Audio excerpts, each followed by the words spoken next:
But I mean, you said it, Chris. Like to me, this game all came down to critical moments. Like you talk about football, it's a game of inches, right? The commies ended up with the ball in the final seconds of the game, and that's why they won. But in critical moments, the Bucs just fucked it up. Okay, Yeah. you said the fumble with Jalen McMillan. Obviously, my Hollow Man mentioned is Graham Barton as a rookie center. It's just that's such a. He's had a good year. He's had a great year, and I think he's a really good player. Yeah. I think he's going to be a linchpin of the Bucs offensive line for many years coming forward. But I think that is one that he is going to lose sleep over. Yeah, and it's rightfully so. But I want to give Cliff Kingsbury some love. Yes, he has gotten a lot of criticism late in the season for play calling. I really, really like the way that the commies attacked the Bucs defense. And I played for Todd Bowles. I played for the Bucs, so I was rooting for the Bucs. I got a lot of teammates that I played with that are on that team. I live in Tampa, but I came out and I watched like the way that they used the perimeter of the field early in the game. They came out in tempo. I love that. The tempo thing was huge. I love that. They had long drives. Yeah.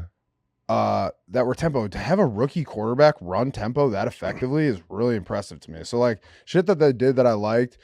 Obviously, the run game with the quarterback, it's great. Yeah. It reminded me of Lamar a little bit. It's really good. But then Chris Collinsworth. all the 5 times. Fucking hate Collinsworth. All the perimeter run game, or sorry, the screen games to wide receivers and running backs out of the backfield. Like the quick games in the flats and stuff like that, when you're in tempo, I think is great, especially against Todd's defense. It's a lot of man.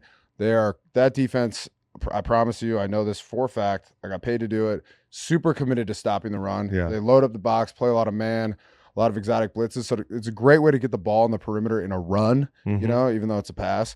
I was just really impressed with that. I thought Cliff did really well. Got Scary Terry going really early in that game. The shot, which I love. Yes, we were just talking about that. Ball, like there's no defense for a deep ball. Was that fourth down too? Or I think it was third down. That was third and 8. Yeah, that was a great ball, man. It's a great ball, and what it tells you is like, oh, the shots are there. Like we have to defend these. And he won inside on that and covered too. He had a safety help. Yeah, the ball is perfect. Yeah, there's not a lot of defense for a great ball like that. And you there. praising Cliff is exactly right for a guy that's taking a bunch of shit.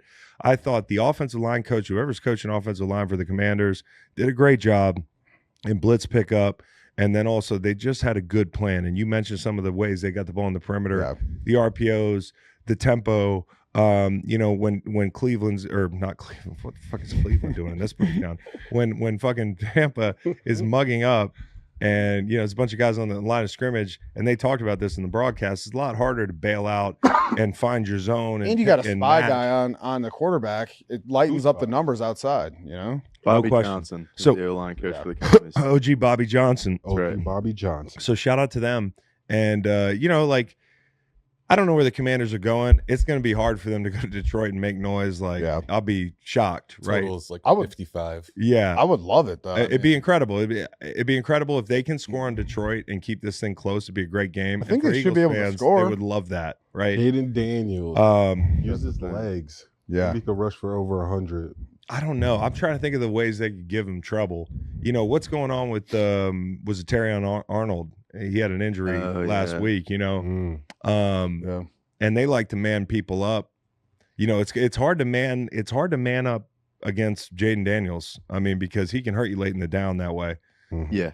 And who's your spy? Those key plays in that game. Is it Jack Campbell? Right. Yeah. Maybe Anzalone. Well, you don't want to take Anzalone out of coverage. Good coverage guy. Right. I agree. So Jayden's just nails, man. Like I looked at like third down performance across the entire season.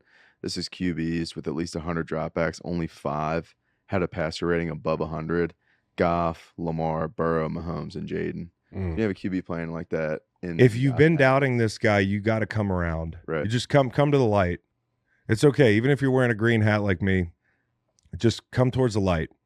This guy's really good, and it might be uncomfortable over the next decade in the division at times because of him. Very. But one thing I saw in the chat was somebody was talking about, hey, like the Eagles would love to play the Vikings because they're just going to run the ball all over them. I don't know where the narrative that they can't stop the run comes from. Like, I don't think they're the stoutest team in the league, but they're in the top third of the league for sure when I think about run defenses. Yeah. So listen, I think the big problem for Washington would be like playing defense. Yes. You know, it's like, who's your matchup for Amon-Ra St. Brown? You know, and can you set an edge? Can you set an edge? Can you hold up in the run game against Jared Goff? And Jared Goff's a guy who's kind of seen it all now. And you know, if they can get the play action going, there's not going to be a lot that you're going to fool him on.